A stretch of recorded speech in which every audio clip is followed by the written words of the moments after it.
Вработените во општина Чешиново Облешево не се на работните места, откако во вторникот попладне официјално беше соопштено дека градоначалникот Крстев е позитивен на коронавирусот. Зградата на локалната самоуправа е затворена и во текот на денот екипи од територијалната противпожарна единица од Кочани ја дезинфицираа. Од општинската администрација информираа дека по добиените решенија ќе направат тестирања, за што е изготвен и распоред на термините. Поради вонредната состојба, вработените во општината и претходно работеа со скратено работно време.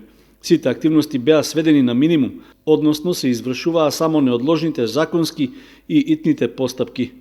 Заради намалениот обем на работа, во изминатиот период немаше ниту објави за јавни набавки, со што до некаде се олеснити и обврските на службите во општината, кои во наредниот период ќе бидат принудени да работат од дома. Редовната седница на Советот на општина Чешиново Облешево беше планирана за крајот на овој месец, но најверојатно ќе се одржи преку интернет врска, за што од владата веќе е добиено и одобрение.